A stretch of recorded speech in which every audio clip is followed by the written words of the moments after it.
Good afternoon, everyone. My name is Desmond Arias. We are about to begin the event on lynching in the Americas. As a reminder, the event is going to be recorded.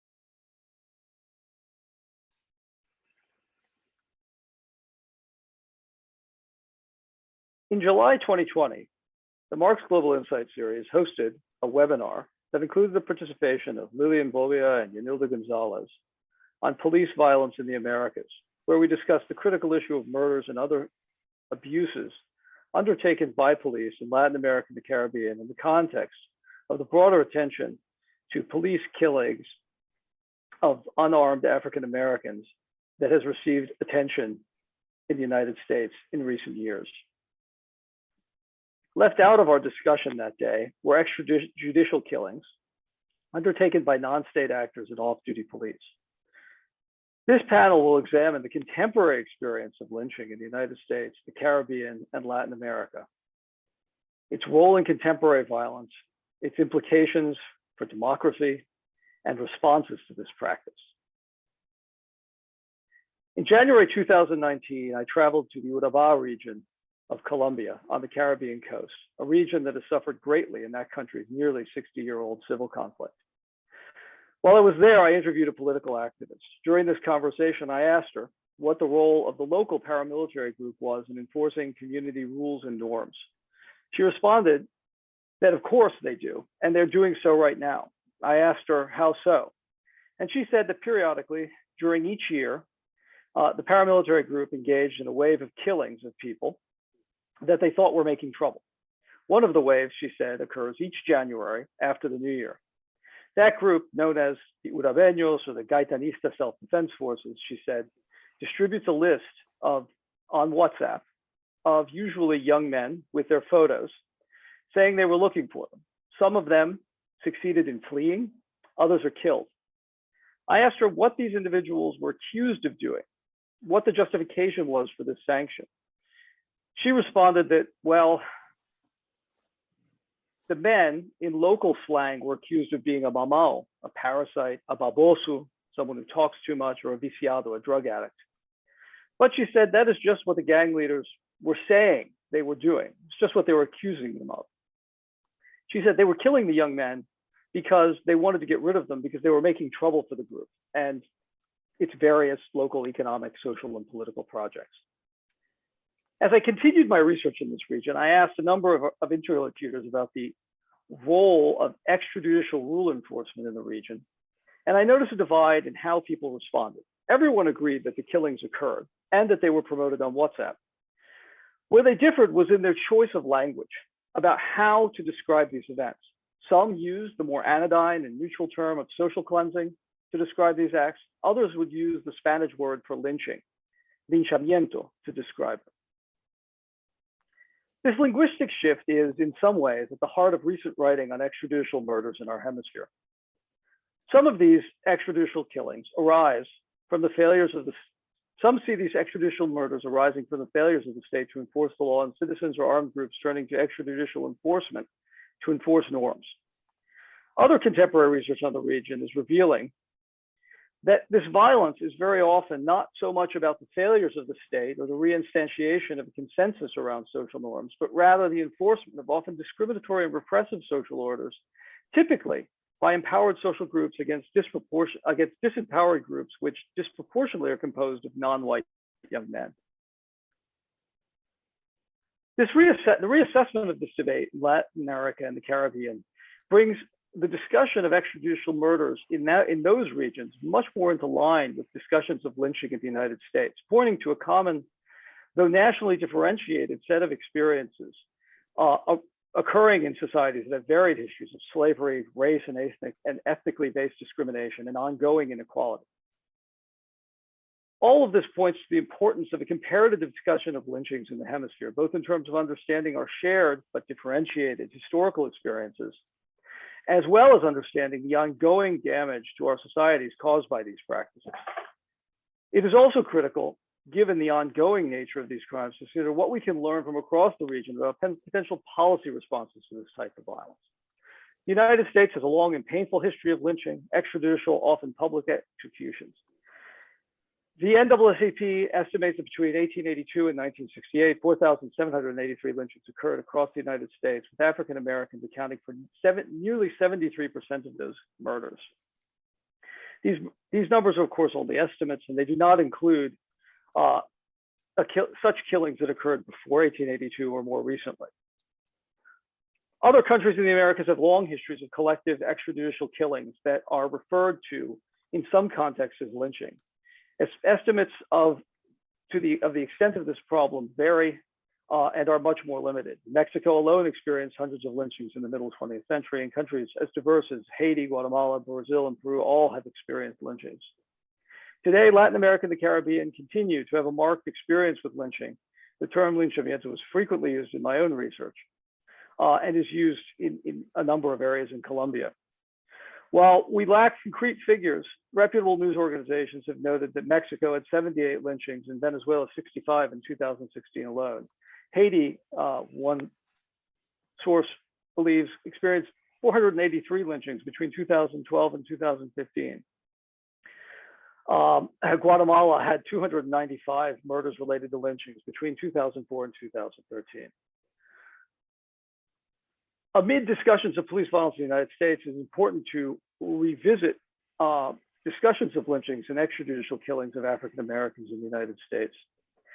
The terror of extrajudicial lynchings has marked implications for the participation of excluded ethnic and racial groups and the poor in broader social, political, and economic life, and shapes the contours of democracy in many countries.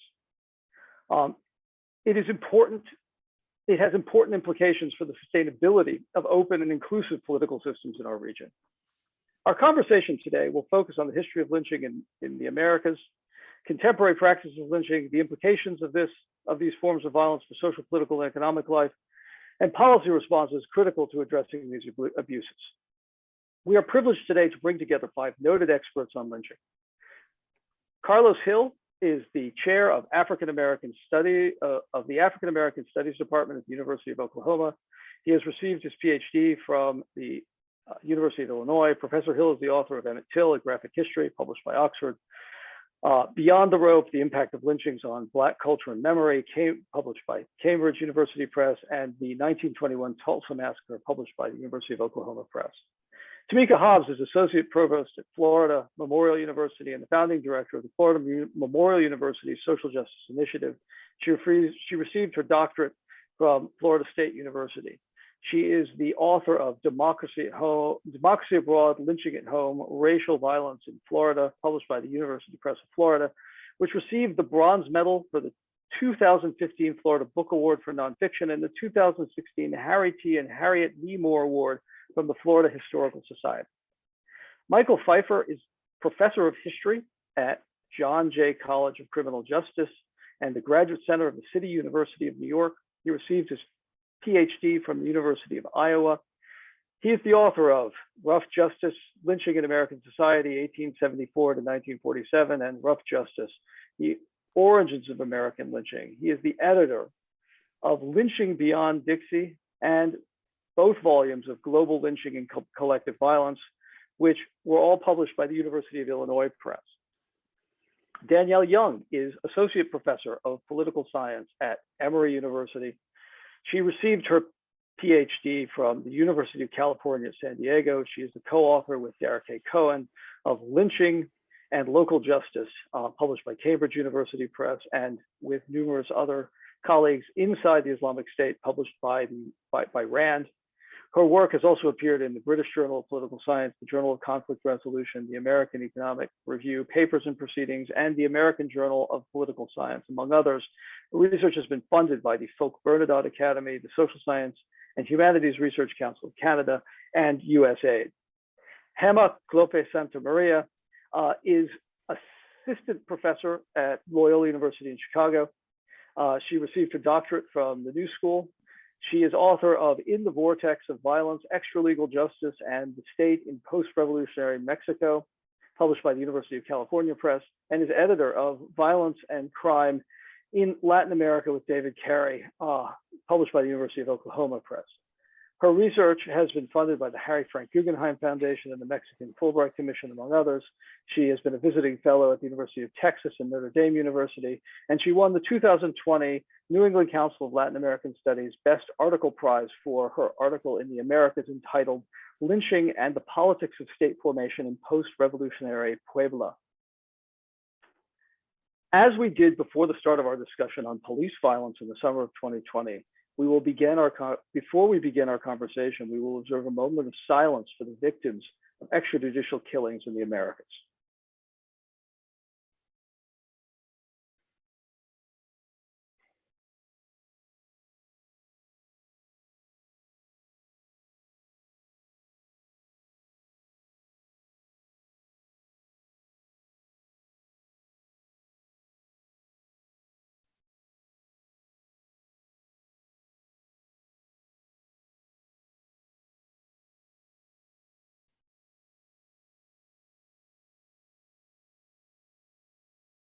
So I would like to begin our discussion by focusing on the history of lynching and extrajudicial killings in the different contexts in which our panelists have worked. And the first question I wanted to pose to Professor Hill. And I wanted to ask Professor Hill to discuss how lynching evolved in the late 19th and early 20th centuries in the United States, both in terms of its practice and how it was thought about in US society.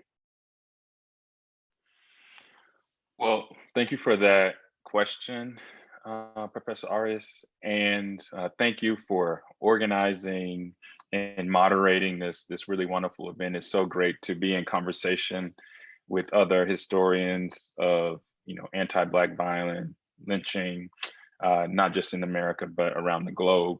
So I'm very grateful and honored to be here. I will try to just very briefly frame lynching, and then, as I said to you before, leave a lot of room for my co-panelists to fill in. But of course, we know that there is a long history of lynching, as well as racial violence in this country. And before I even talk about that, I would just say that, as a provocation, but also as a way of sort of as an opening framing, I would just define lynching as a public murder that's collective in nature. And typically the victims or the targets of lynching across American history in some way or another have been a target of lynching because they were perceived as a criminal or some sort of deviant. And so when I say that the history of lynching has a long history in the United States as well as around the globe, what I'm referencing is that in the United States, there are about, we believe, based on documentation, about 5,000 lynchings that occurred in this country. Most of which were most of which the victims were African American.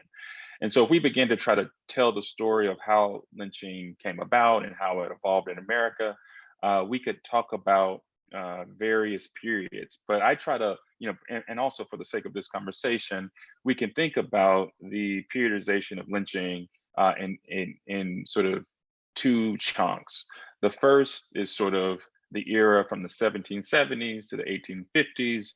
And I can even say the 1860s, when lynching is really about social control, right? And we can define what that means in a second, but it's really about social control. It's about coercing social groups and as well as individuals into complying with the social order. And when individuals deviate or transgress that social order, lynching was one of the tools to reassert authority, power, control.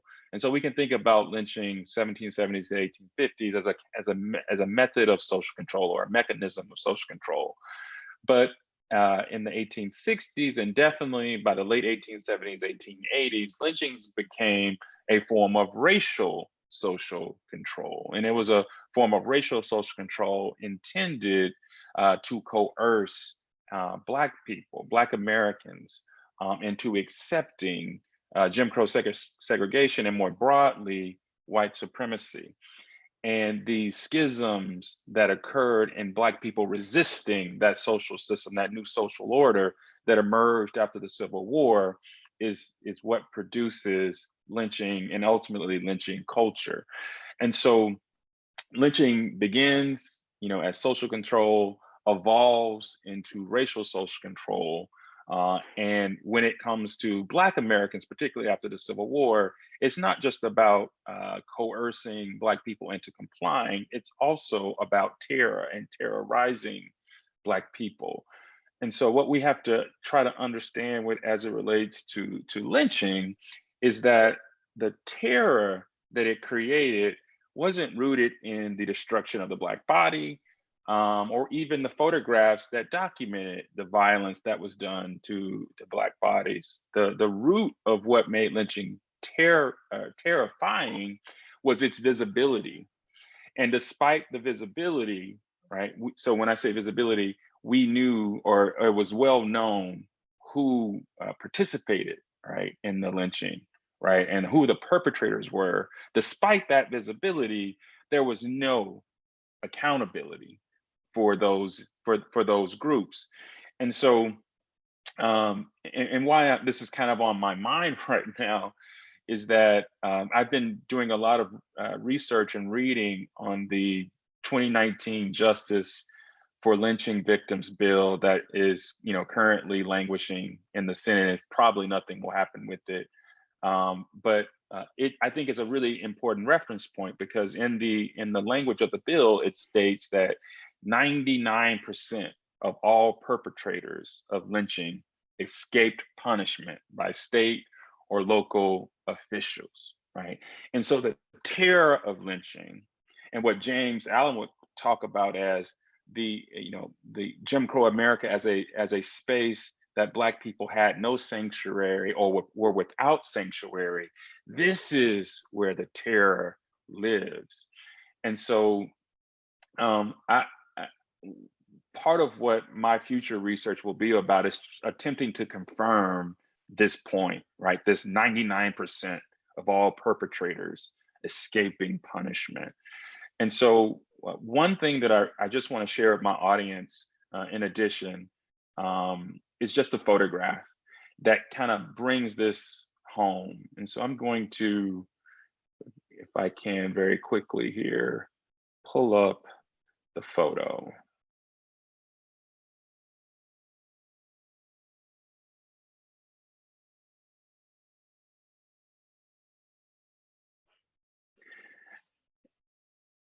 And Professor Arias, if you can see that, just nod your head for me. Mm-hmm, Okay. mm-hmm.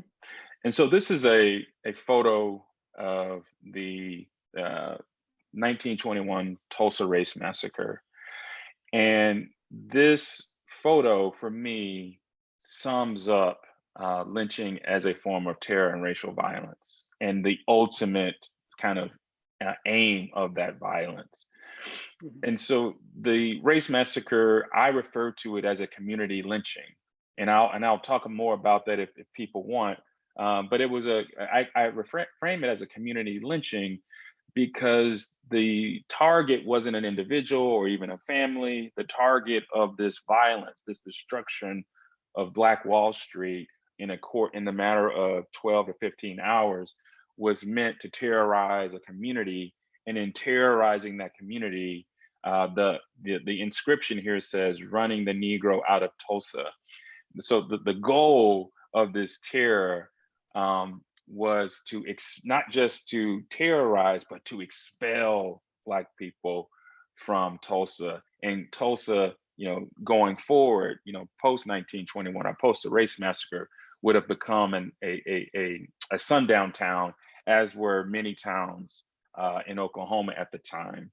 And so terror is at the core, right, of what lynching is, But what makes it terrifying is the visibility. And so in the aftermath of this attempted expulsion, photographs of the violence began to appear. And having researched these photographs in my book on the race massacre that's photographic in nature, I was able to accumulate more than 500 photographs, right, to try to tell that story. I had to pare it down to about 200 photos for the book, but it's the visibility of this violence that made it truly terrifying. And so I would love it if we can dive into that more. Great. Thank you, Professor Hill. My next question goes to Professor Hobbs. And I wanted to ask Professor Hobbs about, in particular, the experience of lynching in Florida, which she's documented, and the similarities between the experience of lynching in Florida and other parts of the American South, and also the interplay in the context of Florida on the issue of lynching between the federal and the state government. Sure. Thank you, Desmond, for the question and for organizing this panel and for the invitation. It's really an honor for me to be here. I would like to start by talking about Florida. Florida has operated under this air of exceptionalism, that we are in the South, but we are not really Southern. That is the product of many years of public relations focused on tourism and our beaches. But going back to the period of the Civil War, when Florida was the third state to join the Confederacy, journalists at the time described it as the smallest tadpole in the cesspool of secession.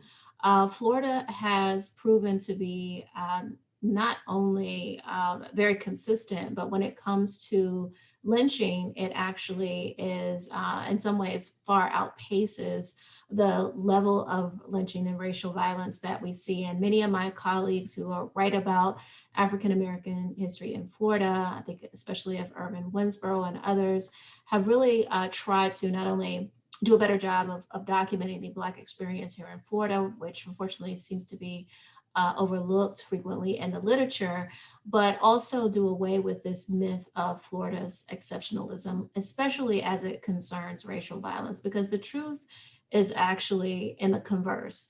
When we look at the total numbers of lynching, Florida is quite high on that list of Southern states, coming in at 7th for the overall number of lynching victims. But when we do a comparison of the likelihood of African Americans living in the state of Florida and the possibility of them being lynched, we are either in the lead or second of all Southern states, depending on how you parse that number. So framed a different way, Black people living in the state of Florida had the highest likelihood of being lynched of any Black people in the nation. And I think that that's something that stands in stark contrast to what many people appreciate about our state's history.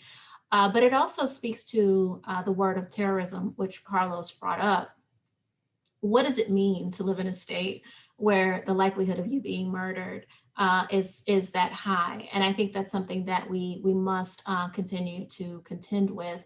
And from my research that I was involved in for the production of my book, Democracy Abroad, Lynching at Home, I do focus on, first and foremost, a later period in lynching. The 4 lynchings that I examine occur between 1941 and 1945.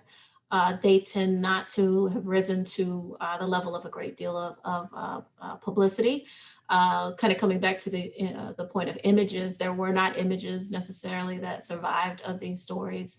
There were real efforts to silence the reports of these murders, which also have in common the fact that they take place in rural areas of the state. I happen to be a native of Suwannee County in Live Oak, where one of these incidents took place.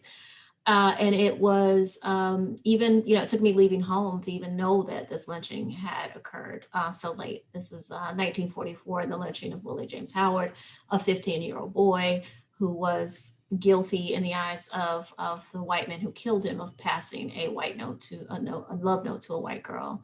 And And so you don't see a whole lot of information being spread about this. But what I am hyper focused on in the use of oral history is the secrecy and silence, and doing what I could to document these lynchings. But what I found is consistent with what other lynching researchers have documented. Think about Bruce Baker and others, about the way that because these conversations and memories of lynching are subverted, are really kept alive within the Black community, that their terroristic effect is echoed through the generations. For example, when I talk about Willie James Howard, his murder became a cautionary tale for generations of young Black men in that community and in that region. And so I would love to talk more with Karlos around the idea of the terroristic nature of the image of lynching, because I think that there is something much more terroristic about not having images, about not ever really being able to know what happened or where it happened, but the rumor, the innuendo, it's kind of this, this boogeyman effect that you get, that helps to maintain the racial status quo in the South. That is a very, very much a part of the fabric and of what I found in my research.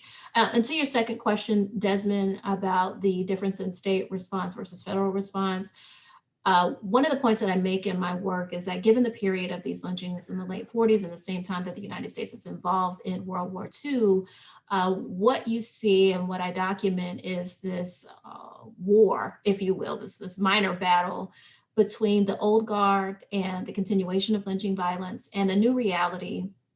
Number one, that you had a government under the leadership of Franklin Delano Roosevelt and Tom Clark with the Department of Justice that was more willing to look into instances of lynching. And this, of course, is going to be sparked by the lynching of Cleo Wright in 1942.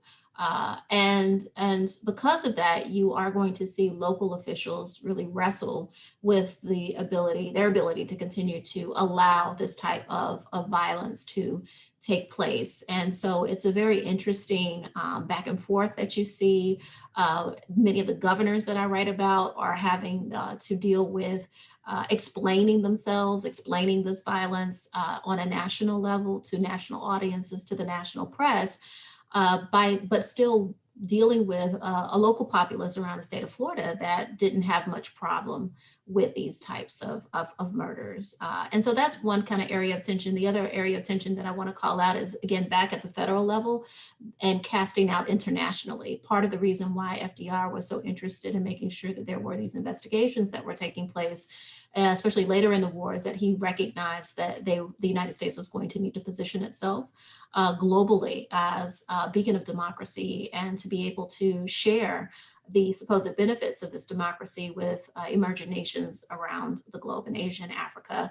And race relations generally, but lynching specifically, was an Achilles heel of the nation and its foreign relations. And so I am able to document the way that all of those pressures are brought to bear, and especially being promoted by members of the Black press, who I think for me are really stand out as some of the more heroic voices as we're trying to draw attention to lynching violence. Thank you very much, Professor Hubbs. I wanted to ask you, Professor Pfeiffer, to discuss a little bit about the contrast between the practices of lynching in the southern United States and outside the South, and also the similarities and differences between lynching both in the United States and in other countries, in a general sense. Sure. Well, thank you, Desmond, for the invitation to speak on this panel of illustrious scholars, and to think about this comparison of lynching around the Americas. Unfortunately, we see a lot of extralegal violence throughout the Americas. In some ways, it looks quite similar. In other ways, perhaps dissimilar. So, to think about how lynching varied around the United States and the various regions of the U.S., this has certainly been a preoccupation of my work over the last few decades.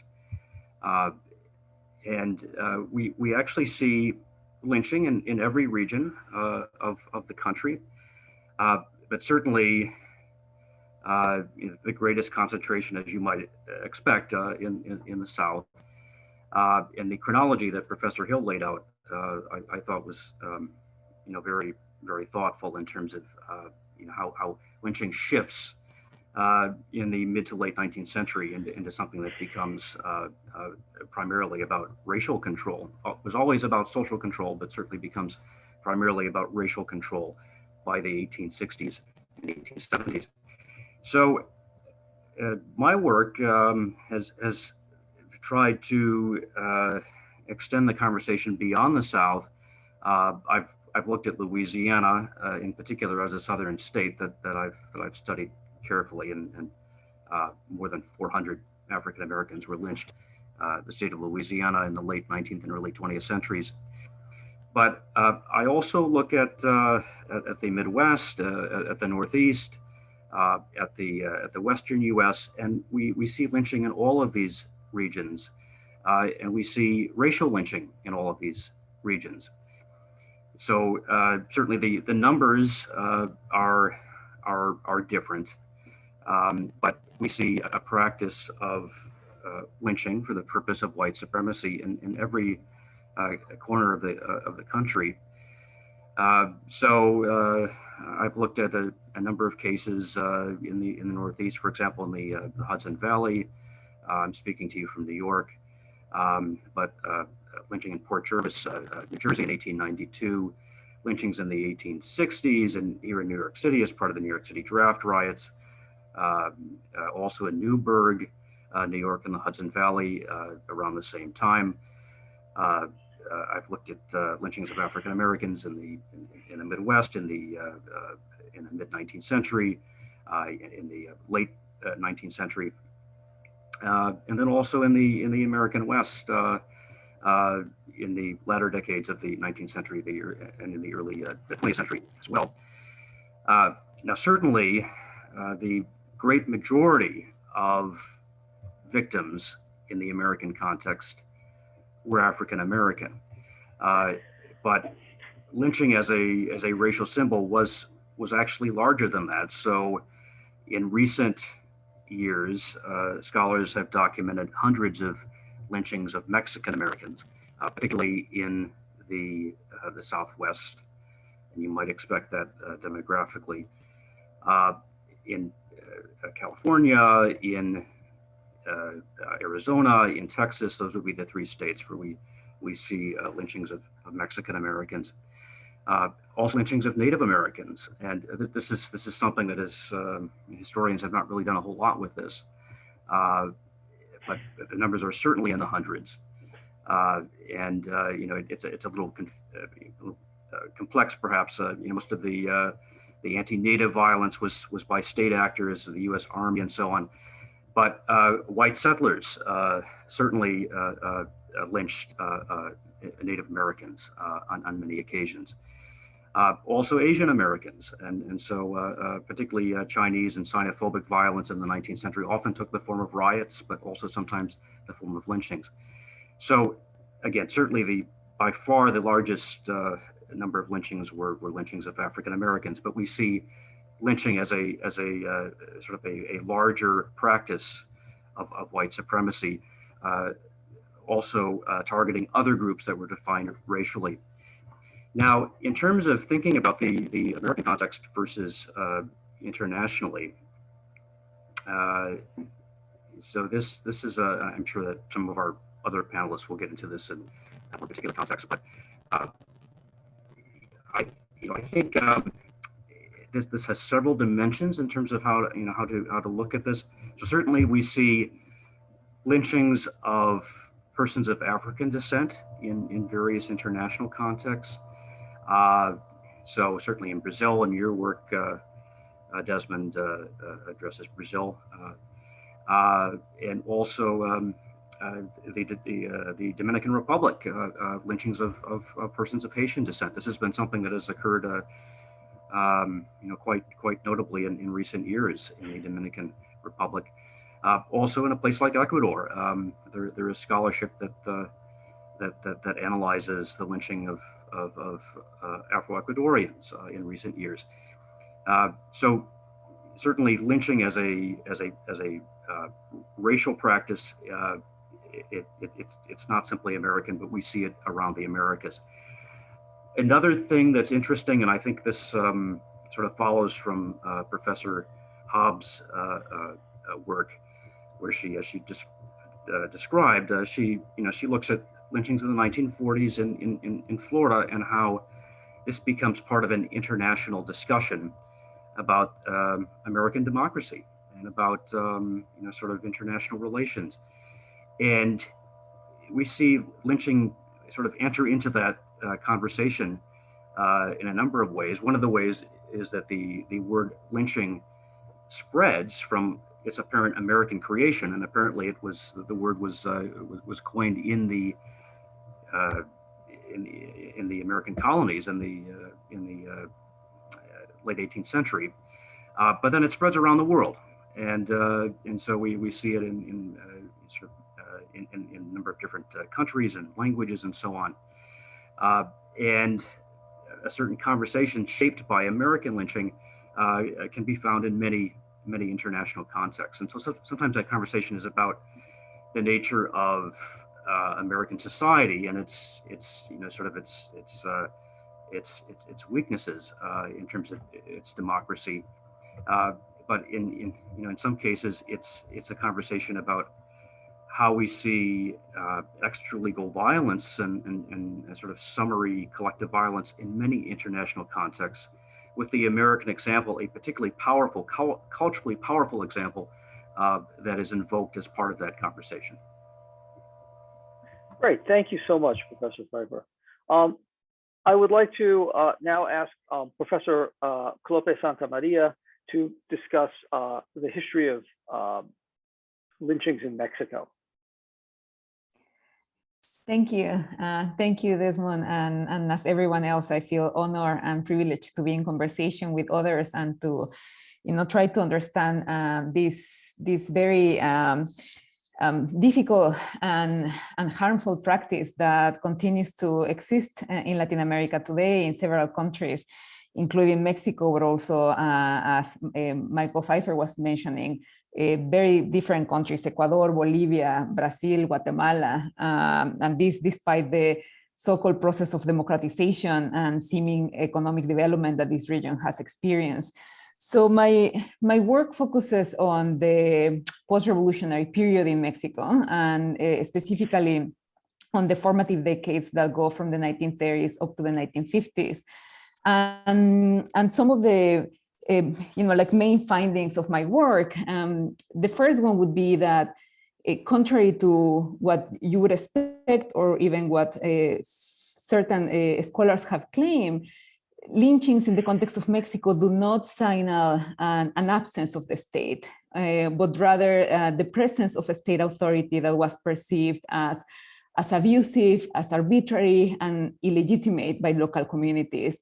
And in this sense, lynching was both a response or a reaction by local communities of interventions by the federal state, modernization, centralization, and secularization efforts. And so lynchings were directed against police officers, military, but also tax collectors, doctors, public engineers. So you see these local communities resisting this presence of the state that was unwelcome and that was not seen as legitimate. On the other hand, lynching was part of a broader repertoire of extralegal forms of violence that were used both by state and non-state actors. So lynching occurs next to other forms of violence, including other self-help forms of justice, self-defense forces, the violence perpetrated by these pistoleros or private gunmen hired by powerful local power brokers, among others. And so and also, and this is very important to me to point out, because this is something that hasn't been explored really in the Latin American context, is that very much in tune with the experience of lynching in the United States, lynching is not only perpetrated by citizens, but also with the complicity and with the active participation of state officials.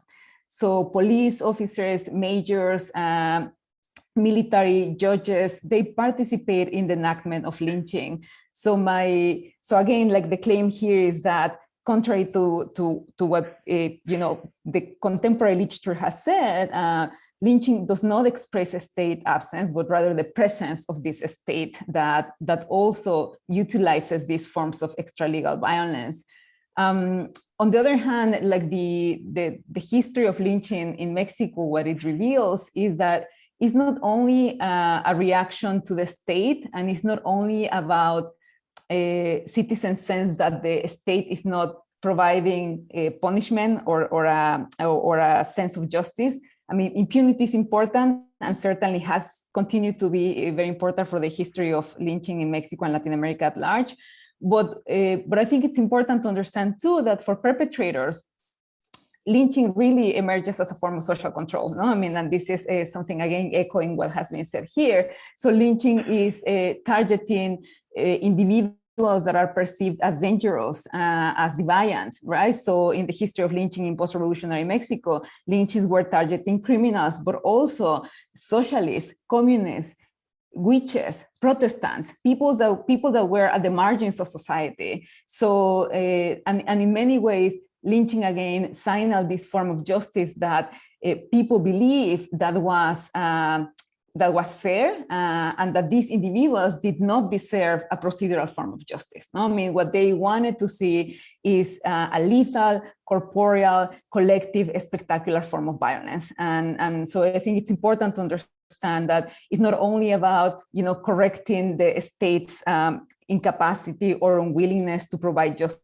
and security, but it's about these enactments of spectacular forms of punishment to really exclude groups that are at the margins of communities and that are excluded by these acts of violence. Thank you so much, Professor Lopez Santamaria. And I wanted to finish up this round of questions with you, Professor Young. What can you tell us about the experience and practices of lynching in Haiti? Yes, well, first, thank you so much. I'm already enjoying hearing this conversation so far. So while my work with Dara K. Cohen focuses on Haiti in the contemporary era, as Desmond noted in the introduction, there have been hundreds of incidents of lynchings in very recent years. However, lynching has been documented in Haiti as early as the 19th century as well. But we see some interesting variations over the historical period. So during the reign of the Duvaliers, while punishment by the state was incredibly brutal in Haiti, scholars have not seen evidence of lynching being particularly common during that era. However, after the fall of Baby Doc in 1986, incidents of lynching spiked significantly, right? And victims were often, in that era, were often seen as supporters and sympathizers of the prior regime, right? Especially, and this echoes what Hamad just mentioned, the voodoo priests and priestesses suspected of supporting the prior regime. And lynching has continued to be common during Aristide's first term, right?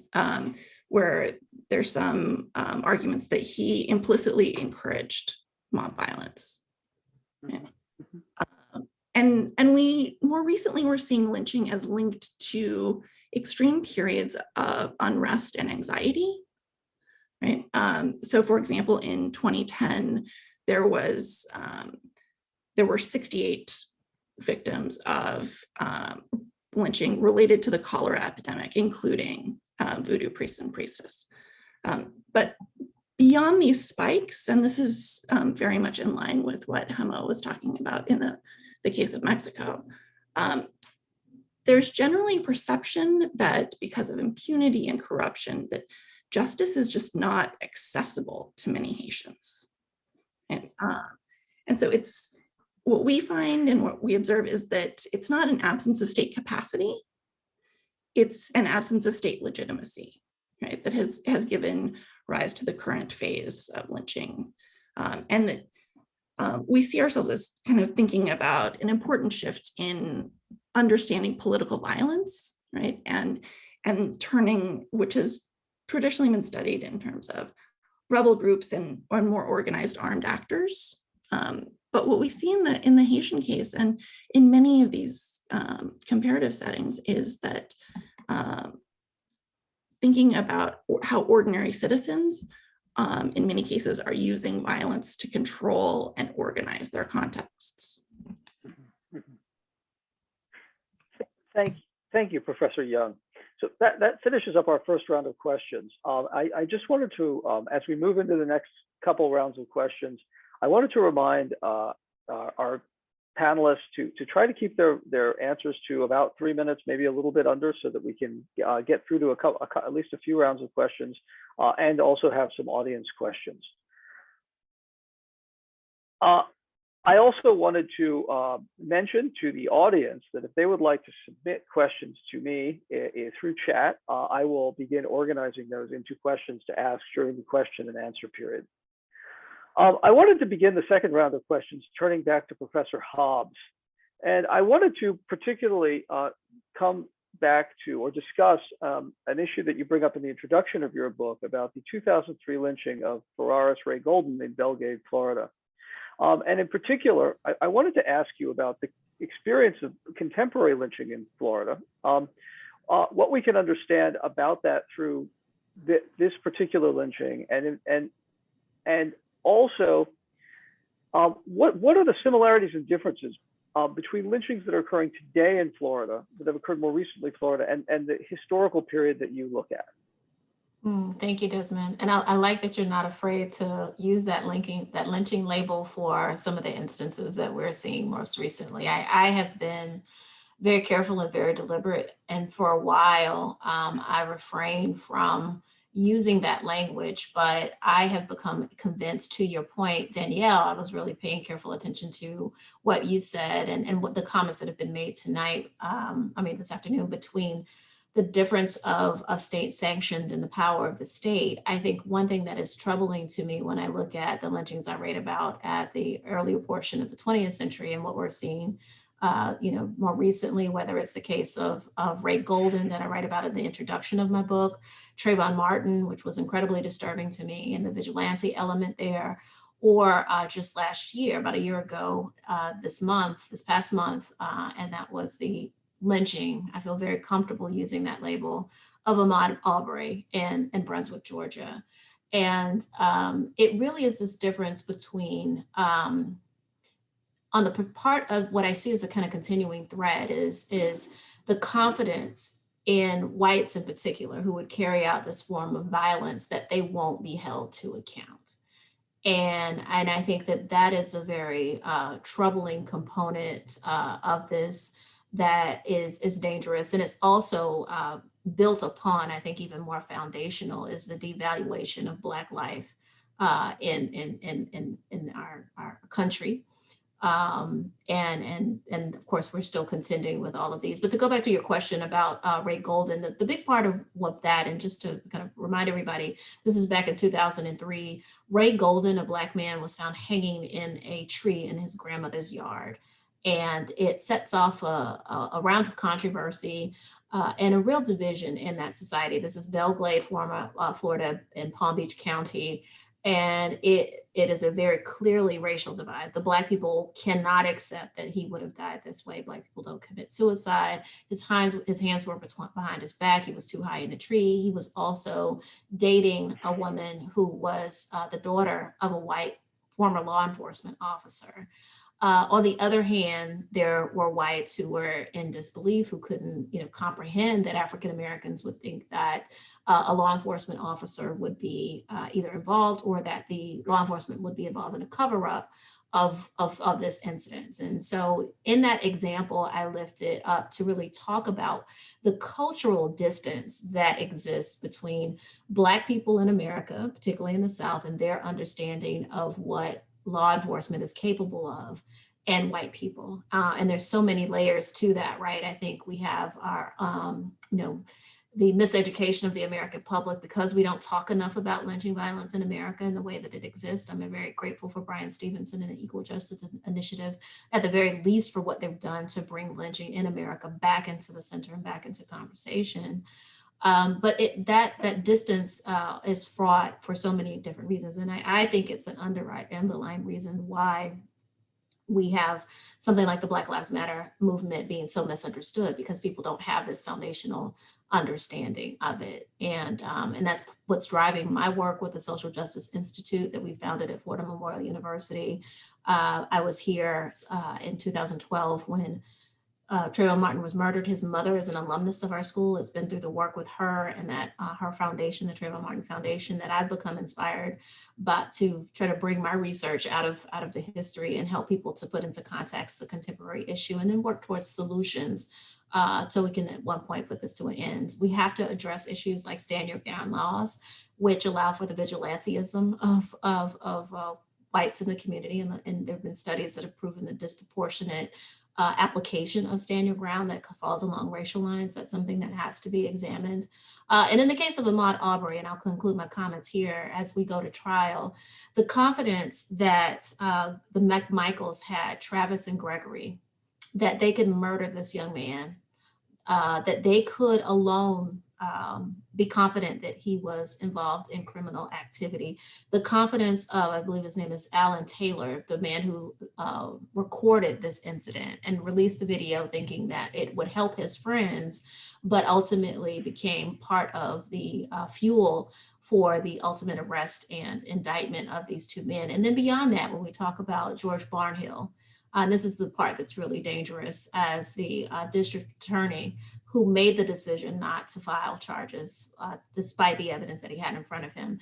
It's these same mechanisms that persist to deprive marginalized people, but most especially Black people, of justice in this country. Thank you very much, Professor Hobbs. I now wanted to turn to you, Professor Hill, and ask you, because you also addressed the issue of contemporary lynchings in the United States in your book. What can you tell us about lynching today in the United States, both in terms of the more traditional extrajudicial practice of lynching, but also the way it's become intertwined with debates about police violence?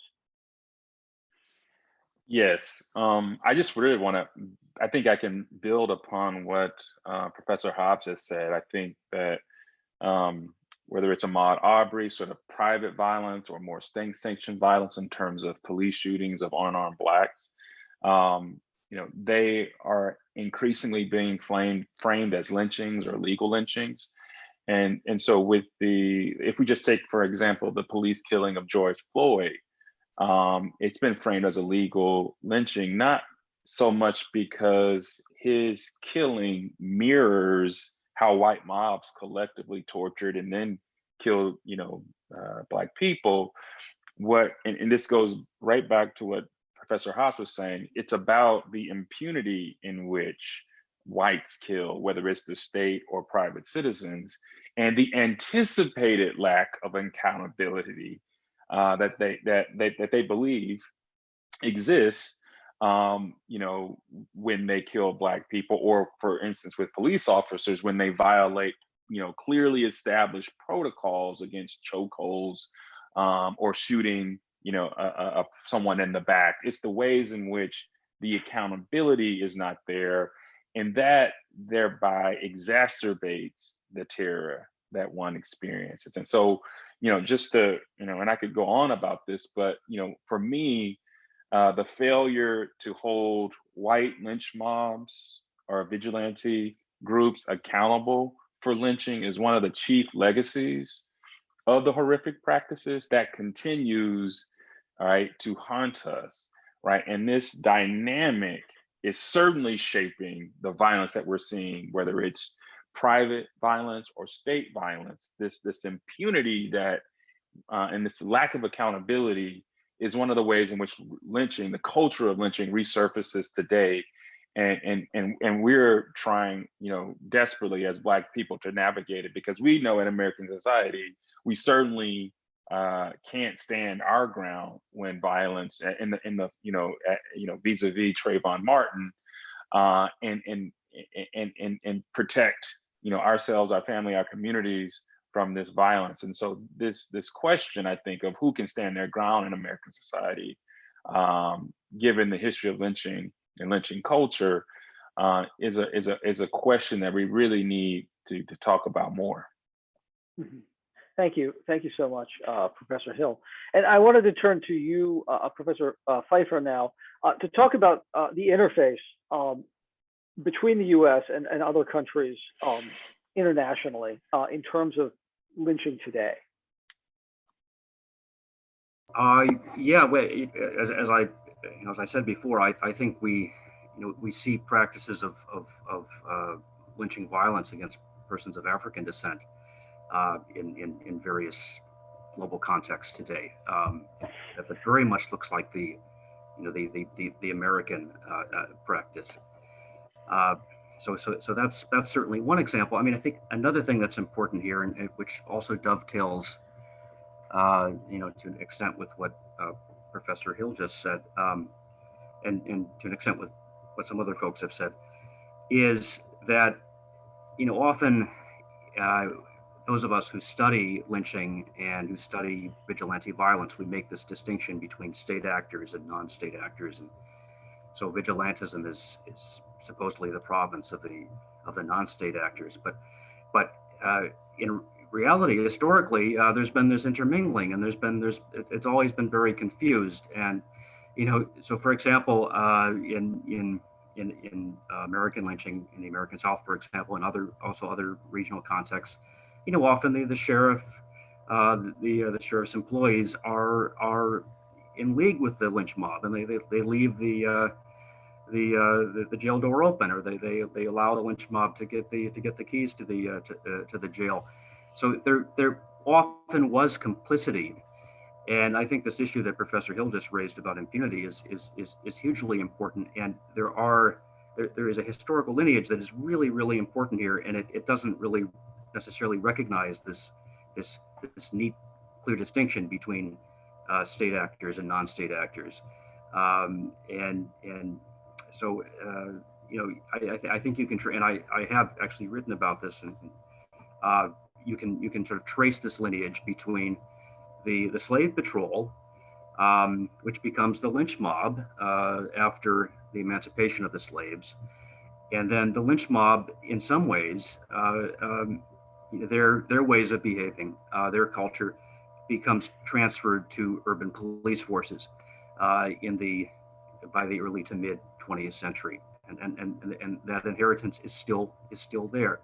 So there's the way in which these state actors, some elements of police forces, respond in ways that are very much shaped by a lynching culture, as Professor Hill just described. But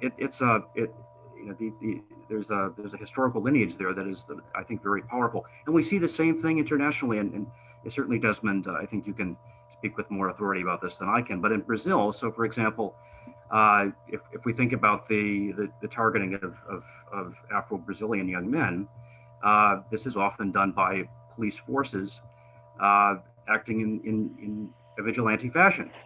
So here you have state actors, but they're employing violence, which may or may not be legal, but looks a lot like lynching. Mm-hmm, mm-hmm. Great, thank you, Professor Pfeiffer. Professor Calope Santamaria, I wanted to ask you about the experience of contemporary lynching in Mexico, especially in the context of that country's contemporary experience with mass violence, criminal violence. Sure. Yeah, I mean, so as I said at the beginning, lynchings continue to happen in Mexico today. As a matter of fact, according to several studies, it has increased over the last 30 years as a result of, again, impunity. No, I mean, impunity is at the heart of this phenomenon, and 93% of crimes go unpunished in Mexico today. So that explains why people feel defenseless in the face of increasing perceptions of crime, increasing violence, not only related to drugs, but in general, like violence, kidnappings, robberies. Those are the main crimes today that trigger lynchings, no? That trigger these people's attempt to access a certain sense of justice and security, even though it's through this illegal and very violent expression of justice that at the end reproduces the form of harm that it seeks to correct. So yeah, lynchings continue to occur, impunity is at the heart. But again, I want to emphasize that I believe, and this is echoing something that Danielle was mentioning, that it's not just about state capacity. And again, it's not a story of a state absence. Lynchings continue to happen with people breaking into prisons, people confronting the police. In other cases, people lynching police officers today. So it's not a story of state absence, it's more about state legitimacy. And also, unfortunately, in Mexico and other Latin American countries, is people's support for extralegal violence against suspected criminals. So there is a continuum between popular support of lynching and other extralegal practices, including torture by the police, including the reinstatement of the death penalty. And so this speaks to a very hard issue. No, I mean, the same people that distrust the police and that believe that the police is abusive are unfortunately the same people that are asking that police to punish the suspected criminal. No, so this tells you a lot about people's sense of insecurity and fear, and what fear brings to these democracies. Great, thank you, Professor. So I wanted to turn to Professor Young now and put the question slightly differently to her, and to ask, in the context of Haiti, where there's been an extended and very substantial experience with lynching, what are the effects? What is the legacy of lynching on political practice in that country, right? In terms of sort of the long-term stability of the state, stability of democracy, legitimacy of the state, as Professor Clope Santamaria was talking about just now in Mexico. Well, I think there are many kind of points, and many of the panelists, or all of them, are addressing kind of how difficult state building is, and how difficult it is for citizens to have kind of a sense of trust and kind of rightful authority, right, would be the one punishing. So, there are a few in the Haitian context in particular, but also generally, the cost of a very quick conviction and execution based only on an accusation of a crime leads to tremendous problems in terms of incorrect or innocent people being punished. That it also opens the door for this practice to be manipulated, right? And just a general sense of anxiety. But we also see that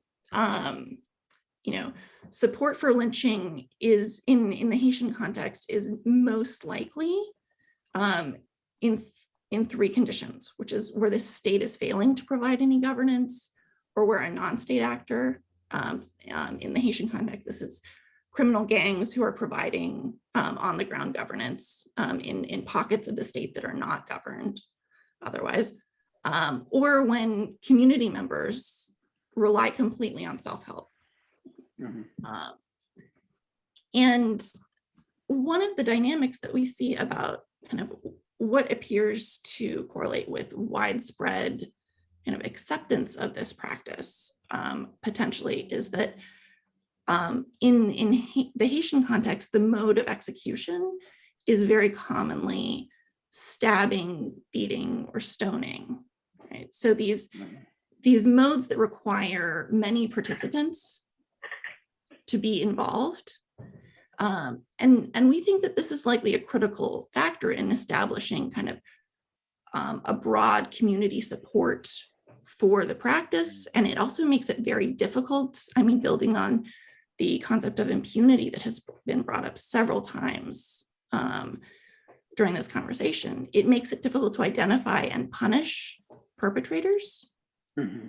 And it imbues the practice with a sense of community sanction or approval, right? And we suspect that this broad participation is also what makes it very difficult to undo and to shift away from these practices. Thank you, Professor Young. I wanted to continue with this idea of the legacies and the implications of lynching for our contemporary societies, and turn back to Professor Hobbs. In your book, you write eloquently about the long-term legacies of pain and terror experienced by survivors of lynchings and the communities around them. You document your difficulties in getting survivors to discuss lynchings. How does this ongoing pain and fear in the social fabric of these communities, the communities you research, affect their ability to engage in collective action in response to racist violence? I would have to say that it really is, it makes it difficult to come together to have any types of conversation. I have frequently thought about what we saw out of South Africa post-apartheid. And there was some recognition there that in order to move forward with cohesion, that there needed to be the truth and reconciliation. And that process, particularly in Southern communities that have been victimized by racial violence, has been missing. One presentation I gave when I was still a graduate student, it was perhaps the first public acknowledgement of the lynching of Willie James Howard that I referenced before. And I was quite stunned to read the report in the local newspaper later that questions the veracity. It questioned that this had ever happened. And, this is in the early 2000s. And I just was, I have receipts, I have the affidavits, we have the names, we have the details that make this indisputable, but the willingness of someone so publicly and who's, talk about the authority she has to shape public opinion, who could not accept that this was something that had happened and was documented was quite stunning. So I think that continues to be the issue, but more than anything, after what we saw last year with the record-breaking number of protests and uprisings across the nation, one of the continuing legacies is the distrust in communities of color, particularly Black communities, of the police. Lynching teaches us that police are capable of quite a lot, that, to use the language, very important language that's been brought up here by Michael Pfeiffer, that police can operate as vigilantes as well. And helping to bring that into the forefront has been perhaps the greatest legacy of the Black Lives Matter conversation. I think it's something that is a very painful legacy and has really deep roots, and I'm really excited that we're beginning to have more meaningful conversation. But I think that there is a core role for historians to help our folks, people in our community, to understand the historic roots of this, because it's a huge gap in us being able to talk about this in meaningful ways, because we don't have a common foundation and a thorough understanding of lynching violence and its scope and its impact and its tremendous legacy here in the United States. Thank you very much, Professor Hobbs. Professor Hill, are you there? Okay, I wanted to put the same question about legacy to you, the legacies of lynching to you, in particular because you mentioned in your introductory statement the question of the destruction of Black Wall Street, and I guess I wanted you to reflect somewhat on the legacies of lynching, in particular for Tulsa, that resulted from the destruction of that particular area, that community. Okay. Well, I definitely need to make sure to keep myself brief because I can go on about this, but I really want to build upon, I'll try to get to that question, but I want to build upon what Professor Hobbs just said, because I think we really do have to go backwards, or to look backwards in order to move forward. And, specifically, we have to first and foremost document instances in which lynchings occurred or racial violence occurred. From after that, we have to acknowledge it, right? And we have to acknowledge it through truth commissions, such as that occurred in South Africa, but there are also in the United States right now, 30 truth commissions in about 30 communities around the country that are trying to deal with its history of racial violence. One of those communities is Tulsa. And so we have to acknowledge it. And then once we have documented it, we have acknowledged it, the next step is repair. And so we have to have restorative justice, transitional justice approaches to dealing with, right, the legacies of the violence, the present day legacies of the violence. And so one sort of way in which this country in recent years has tried to deal with that, particularly the history of lynching, is through the 2008 Emmett Till Unsolved Crimes Bill. And essentially this bill attempts to investigate cold cases, murders of civil rights activists, Black civil rights activists in particular, during the civil rights era. And I've often wondered, why not expand that to include the lynching era? Why not expand that to include all anti-Black violence? But but that's a debate for another day. But the point is that these kinds of efforts, right, are about documenting, acknowledging, and then if we can do those two things, document, acknowledge, repair should be a little bit easier for people to accept or to embrace. And so as it relates to Tulsa, we are in the midst of this process right now. And I think one of the chief concerns, there are two chief concerns of the community in terms of the legacy of the race massacre. It is the search for mass graves. There are, we believe, as many as 300 people who were killed, but we've only accounted for maybe 38 of those people. And so in October of 2020, the archaeological team that has been conducting the search for mass graves found the first evidence of a mass grave. They found 12 coffins. The coffins haven't been exhumed, and we don't know exactly who they are, but based on the evidence that we have so far, we believe these are victims of the Tulsa race massacre. And so we have to deal with that legacy right now, right, in Tulsa, but I think for the nation, because I would argue that the race massacre is perhaps the deadliest episode of anti-Black violence in American history. When you take into consideration a 35-block area was destroyed in less than 15 hours. And so in addition to the search for mass graves, there is a struggle for reparations for victim survivors and their descendants. And part of what that is about is not just financial restitution, because we can't replace the 50 million necessarily that was liquidated, right, at that time, right, in the violence. But what we can do in addressing these two things is to begin to restore trust between the Black community of Tulsa and the city and the state of Oklahoma. And so I think it's not all about the financial reparations. It's really about trust. That's what's at the heart of it. And so, but I could say more, but I'll stop there because I want to give room for others to speak on this. I appreciate that very much, Professor Hill. I wanted to address the audience members and just say that we just have a few more questions left that I want to ask before we turn to audience questions. So if anybody would like to pose a question to the panelists, please text me, please chat me directly in the chat box. I wanted to turn to you now, Professor Pfeiffer, and ask you, what sort of, on the global scale, what are people talking about as ways of effectively responding to lynchings? Yeah, well, that's a very interesting question, and I teach a course on global lynching here at John Jay College of Criminal Justice here in New York City.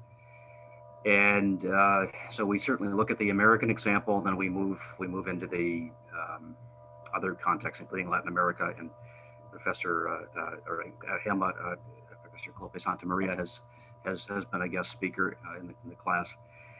And I think one thing that comes out of that conversation in the class is that despite the fact that these contexts are very different, and this is something certainly that we've emphasized in our comments today, is that in all of these contexts, lynching is about impunity. It's about violation of human rights. It's about depriving persons of due process. It's about a rush to judgment.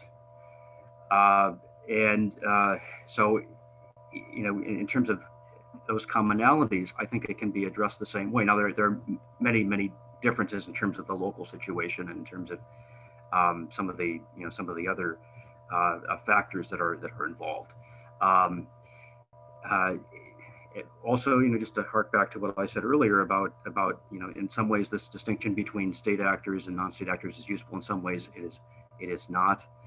And so, you know, certainly in the political science discussion, I'm a historian, so I'm just sort of looking at this from a distance. But certainly this question of the weak state, which has come up in some of the remarks today, is really important.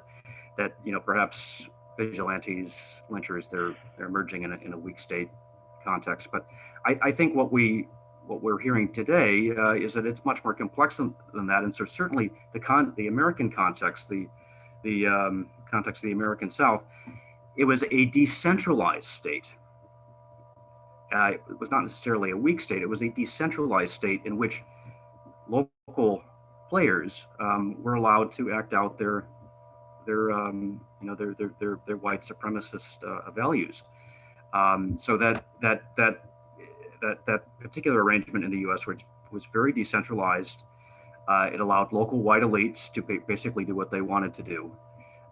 That allowed lynching violence on this very large racialized scale to emerge. So that may offer certain lessons for other contexts, but the state arrangement is definitely going to look different in various places. So you know, I think I'll stop there. Okay. Just go quickly. ahead. Yeah. Can I add on to that? I would just add the complication of political power and disenfranchisement, because in the same period that we're talking about is the period after Reconstruction, after the 15th Amendment, when Black men got the right to vote, and then there was mass disenfranchisement. And so I think that is continues to be a battleground in America for inclusion. It also has impacts on law enforcement.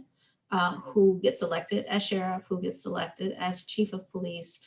And so it's another tangent of the conversation that has to do with power. And talking about Tulsa, we also have Ocoee here in Florida. We just observed the centennial of the decimation of the Black population in that city here in Orange County.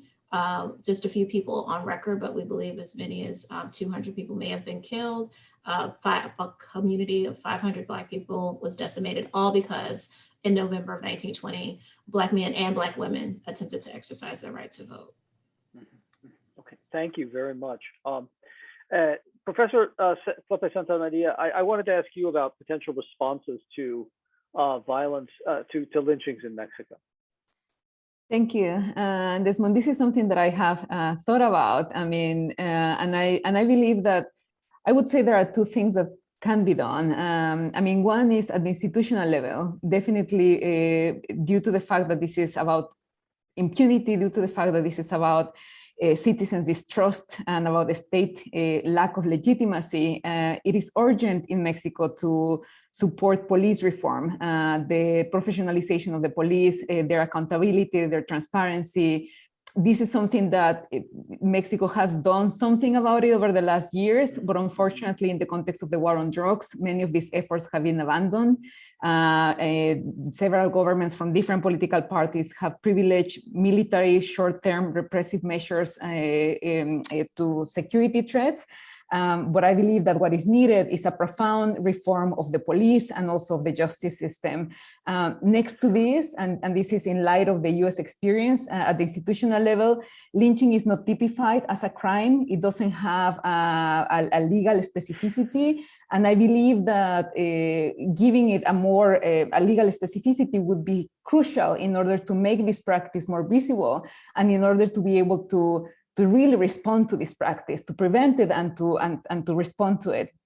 And then lastly, culturally, I mean, as I said before, like support for lynching comes hand in hand with popular support for extra legal or harsher forms of punishments against suspected criminals. So I believe that from civil society, government, academia, different sectors, we need the church, we need to come together. I mean, different churches, we need to come together and offer a critique to this practice, not based on the judgment that these are somehow like backward, ignorant communities, but based on the fact that this form of illegal violent justice just reproduces violence, doesn't tackle the problem, and that really it is very harmful for the rule of law, the democracy, and ultimately for citizen security. Thank you so much, Professor Clope Santamaria. Professor Young, I wanted to ask you, I know you focused a great deal on responses to lynching in Haiti. Yeah, so I will kind of just briefly touch on some of the themes or the responses around kind of this message or the central theme of impunity that we've been discussing, which is, there have been several anti-lynching campaigns that were designed as kind of more mass education campaigns, distributing kind of leaflets, radio announcements. But a lot of the policy recommendations have centered around addressing impunity, right? So thinking about, as Hema pointed out, this is about state legitimacy, not state capacity. In the Haitian context, there's evidence that reports of lynching are highest in the areas with greatest police presence, right? Which is, key to this. But in addressing impunity, there are recommendations about aggressive prosecution of all perpetrators, right? So making sure that that is seen. And more than that, because of the communal nature of this, witnesses who fail to help the victim, and thinking about education campaigns for representatives of the legal system about their obligations to punish perpetrators of lynching. Thank you, Dr. Young. I wanted to bring this back to something before we get to the questions that Dr. Hobbs raised. And I just wanted to pose this question to her because this is being debated in Georgia right now. There's a discussion of the Georgia legislature to repeal citizen arrest laws. And also there's a broader discussion about stand your own ground laws. What importance do you think these discussions have to addressing the ongoing question of lynching in the United States? I would echo what I offered before. When it comes to understanding the shootings of Black people, other people in the modern context, it's hard to understand that without understanding this history of lynching. I also think that when we talk about stand your ground laws, when we talk about citizens arrest, if we don't understand the history of anti-Black violence and begin to have more conversations about white supremacy and white supremacist ideology and the way that it infiltrates our country, our institutions, if we don't understand systemic racism and how it manifests, we're not going to get very far. And I'm very hopeful, given the new direction after last year, that seems to be afoot. I also think that the example that we saw on January the 6th at the attempted insurrection in the nation's capital, I interpret that as a form of racialized violence. It was perhaps that not necessarily the targets of that violence were people of color necessarily. Of course, there were some folks inside of that building who were people of color who were targets. But when we talk about the motivations of those people who showed up that day, it is yet a part of the continuing same that we've seen. And so I take great heart. There was a recommendation made that the president should have a standing council of historians. I don't think that that's such a bad idea, especially when it comes to, let's replicate that for, federal level, state level.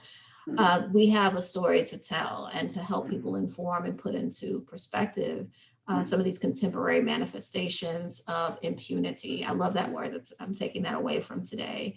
Of the lack of justice, I have to say, for me personally, that was the most stunning thing that still carries with me after the decision not to prosecute or not to find George Zimmerman not guilty.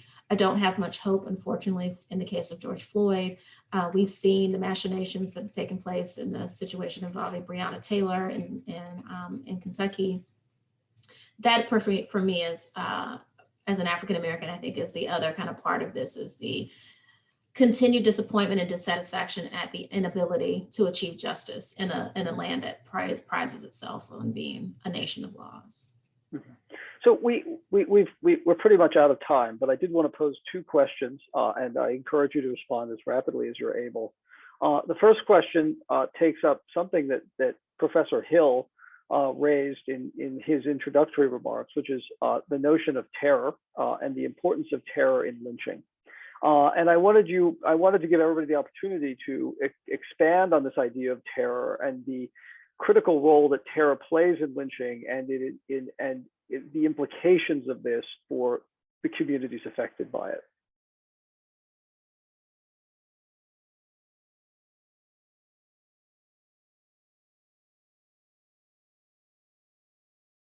And anyone can start.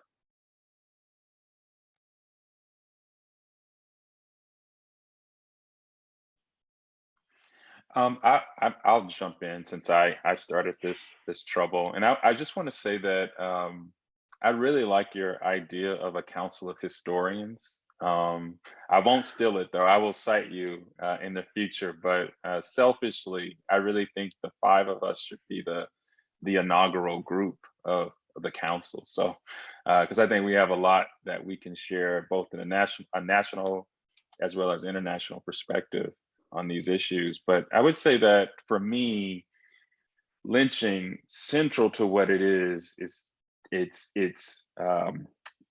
it's community sanctioned terror. I mean, I think we have to say community sanctioned terror, and that is what made lynching so terrifying, because the realities of Black life in America was that Black people had no sanctuary. There was no place, no region in this country where our civil rights, right, civil liberties were respected, were taken seriously. And so central to lynching, I think, is terror. Even though lynching looks different depending on where it is in the country, depending on who it's done to, terror is what gave it its social power, and what made it a spectacle. And so I think, and this is part of the reason why Brian Stevenson, in the great work that he's done, has talked about lynching as racial terror lynchings, right? Because if you don't talk about the terror, then you're missing the ways in which lynchings live long after, and the ways in which lynching seeped into every aspect of Black life and Black culture because of its omnipresence. And so the terror of it all is what made it stick, is what in the memories and the stories of people who came after. And so we have to frame it, I think, as Brian Stevenson does, racial terror lynchings. If I could just go ahead. If I could just quickly jump in, I mean, I think it is very important, and I want to echo what Professor Hill was saying, to understand the symbolic, expressive, and really spectacular dimension of this form of violence. And that's why I want to go back to the question of impunities at the heart, but it's not only in the case of Mexico or Latin America at large, I believe, about correcting the state's incapacity to provide justice, but also about producing a very specific form of harm in these suspected criminals, and to send a message. I mean, these are highly communicative acts, and I think the message is dual. On the one hand, to the authorities, to tell authorities that people are fed up with them being incapable of providing security and justice, and secondly, to suspected criminals. I mean, to others that are out there. Now, in the case of Latin America or Mexico in particular, the tragedy is that these same people, these same communities are the ones that live also under the terrorizing practices of drug trafficking organizations, and other forms of criminal violence. And unfortunately, and that's why I name my book In the Vortex of Violence, unfortunately, they respond with another form of harm. No? And this only reproduces violence, these spectacular forms of violence that is perpetrated both by state actors, by criminal actors, but also by communities themselves. I wanted to pose a second question, and this question is about the role of state power, because I think that's another through line in a lot of the presentations, right? State power, both in terms of the role state actors play in these processes and the role that state actors play in tolerating these processes through impunity. And I wanted to ask each of you, just and as a concluding remark, to reflect on those dynamics and the experience of lynching in the context that you work in.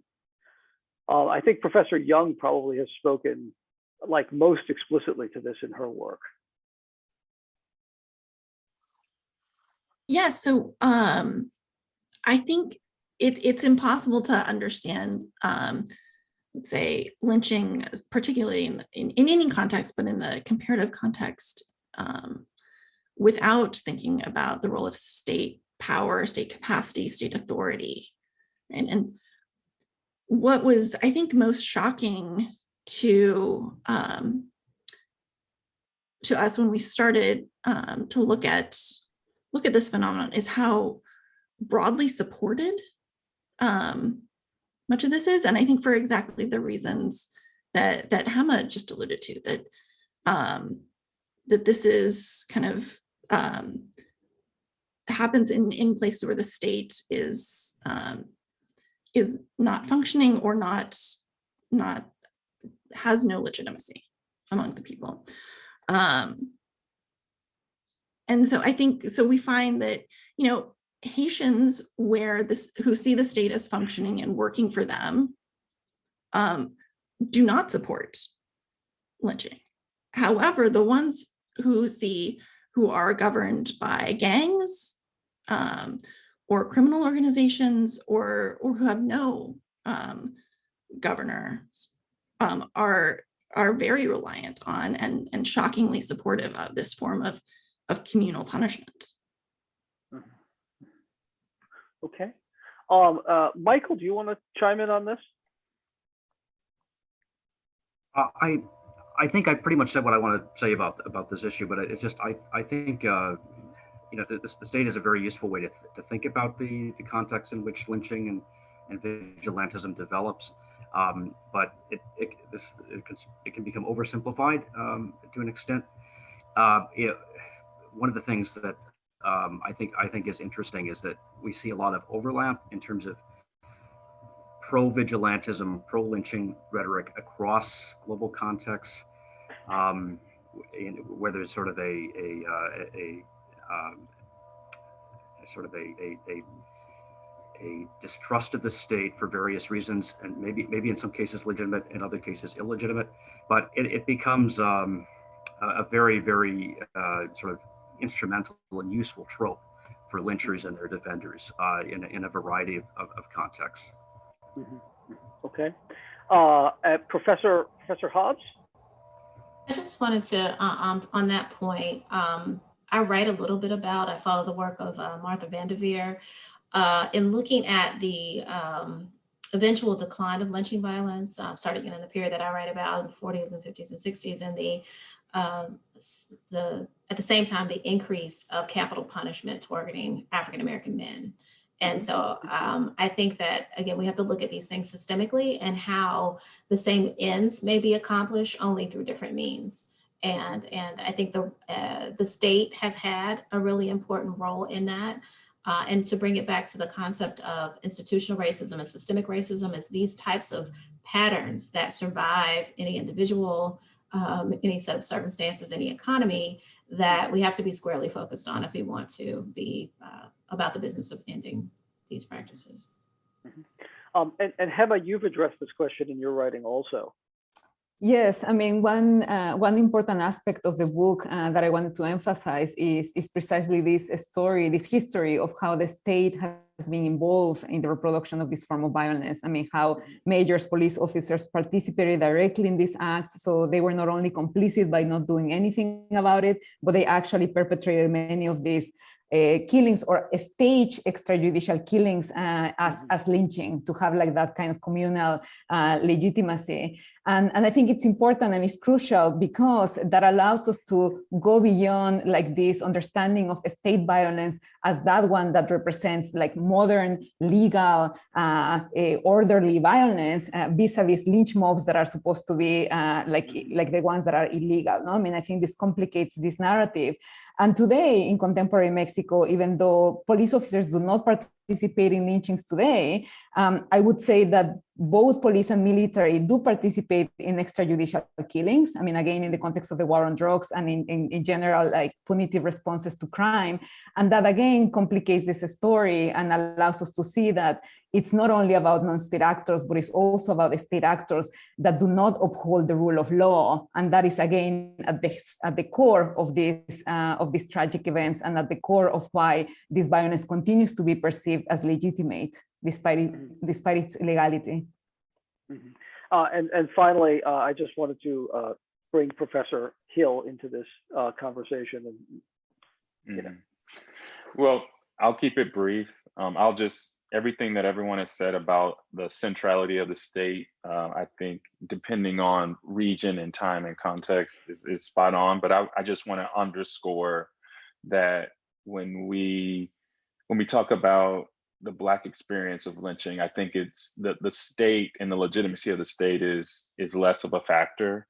You know, granted that a perceived sort of illegitimate state, as has been articulated, can facilitate, can enable vigilante violence, as you know, as Professor Pfeiffer's work has in terms of popular justice in the American West.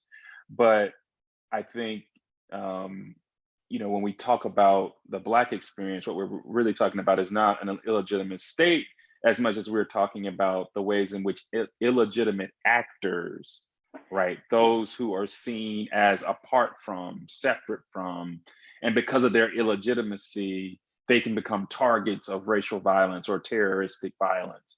And so I think the story of lynching, depending upon who is the target, where it's occurring, and when it's occurring, the dynamics of whether it's an illegitimate state or even a strong state versus illegitimate actors, or in the context of the American South, illicit actors, really determines, you know, how lynching plays out. And so, but certainly for the Black experience, it really is about illegitimate actors and the ways in which Blackness marked Black people as vulnerable, as targets of lynching. Thank you so much, Professor Hill. So that brings our panel to a conclusion. We will be posting in the chat box a link to a survey. We would appreciate it if you could provide us with feedback on the event. I wanted to thank all of the panelists for their contributions. This was a really enlightening discussion. It helped me understand this issue better across different regions. I also wanted to take this moment to thank Diana Lazov, Jason Epstein, and Andrea Hundley for providing logistical and administrative support for the event, and to encourage you all in the audience to come back for further Marxe Global Insights events. Thank you so much and have a good afternoon.